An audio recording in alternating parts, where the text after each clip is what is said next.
आज तो आप सबको ज्ञात ही होगा, ट्रस्ट की बैठक है 2 बजे से। तो अधिकांश समय ट्रस्ट की बैठक की तैयारी के बारे में ही हम लोगों का लगेगा। जैसा आपने स्वयं कहा, मंदिर पूर्ण हो चुका है। अब केवल निर्माण की दृष्टि से 2 मंदिर से बहुत ही जो संबंधित सीधे हैं, वो एक पुराने मंदिर का जो मेमोरियल बनना है और दूसरा जो एक स्मारक बनाया जा रहा है, पुण्य स्मारक, जो कि मार्टियर्स के लिए उनकी यादगार में एक तरीके से हम सबकी श्रद्धांजलि है, तो वह मेमोरियल भी बनाया जा रहा है। तो यह 2 चीजें ऐसी हैं जो निर्माण में कल की समीक्षा से ऐसा प्रतीत हुआ कि मार्च 2026 तक पूर्ण होंगी। बाकी सभी निर्माण कार्य हो जाएगा। यह अवश्य है कि प्रेमिसेस से बाहर, लेकिन भूमि जो ट्रस्ट की है उसके अंदर ही जो ऑडिटोरियम है, जो ट्रस्ट का दफ्तर है और विश्राम गृह है और जो म्यूजियम है, ये पूरा वर्ष 2026 में इसका कार्य चलता रहेगा। तो मुख्य यही निर्माण संबंधी बातें हैं। राम मंदिर का जो बरकरार होनी है, उसके लिए जो मेहमान है उनकी सूची तैयार हुई है, कौन लोग आ रहे हैं, कैसे क्या रहेगा? नहीं, अब तो सामान्य कार्यक्रम ही होगा। अब जो भगवान के दर्शन करने लोग आएंगे उनका सामान्य कार्यक्रम होगा। जैसे मुझे जानकारी मिली है कि मुख्य चुनाव आयुक्त देश के आज आ रहे हैं, तो इसी प्रकार से व्यवस्था की जा रही है। तो अब तो जिला प्रशासन के तहत होगा। यह अवश्य है कि कुछ चीजें जो कि अब जिले से संबंधित हैं, उन पर भी ध्यान देने की आवश्यकता है, क्योंकि जो बाहर से लोग आते हैं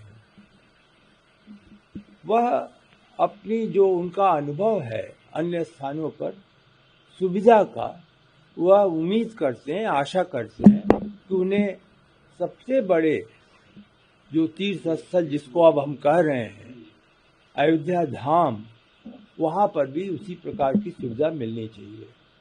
तो इसमें देखा जाएगा। जैसे एक उदाहरण अगर आपको है तो आप देखें कि चिकित्सालय मंदिर के निकट ही एक है, तो यह आवश्यक है कि इस प्रकार के चिकित्सालय को उसका उच्चीकरण होना चाहिए। तो ये सब व्यवस्था भी की जाएगी।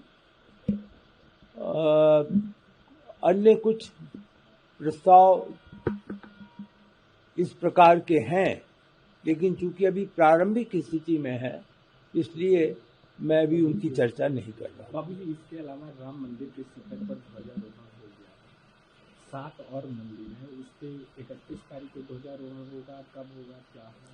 ये चंपत राय जी इसके बारे में विचार कर रहे हैं, क्योंकि मुख्य ध्वजारोहण का कार्यक्रम पूर्ण हो चुका है। अब चंपत राय जी देखेंगे कि बाकी मंदिरों में किस प्रकार से। बाउंड्री वाल का काम कैसा चल रहा है? बाउंड्री वाल का काम शुरू हो गया, कल उसको अंतिम किया गया। आपने अच्छा सवाल पूछा। बाउंड्री वाल में जो पाइल फाउंडेशन है, क्योंकि एक बहुत लंबी एक तरीके से दीवार बाउंड्री वॉल बन रही है, तो जाहिर है उसमें कुछ जगहों पे देखना है कि कोई बाधा ना आए।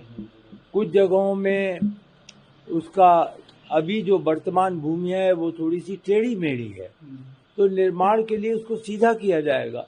सीधा करने में यह संभव है कि हमारी जमीन थोड़ी बाहर हो जाए, या यह संभव है कि किसी अन्य की जमीन को हमें लेना पड़े।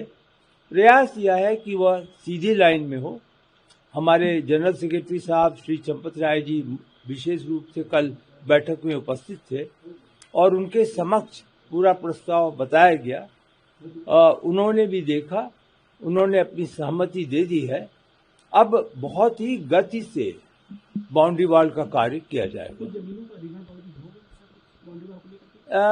देखिए, जमीन का निर्णय हो गया, हम सीधी लाइन अधिकांश जगहों पे करेंगे और मुझे पूरा विश्वास है कि यदि मान लीजिए कुछ हमारी जमीन ऐसे सीधी लाइन करने में बाहर हो जाती है तो बाहर भी तो वायर है, तो लोग उसको इंक्रोचमेंट नहीं करेंगे।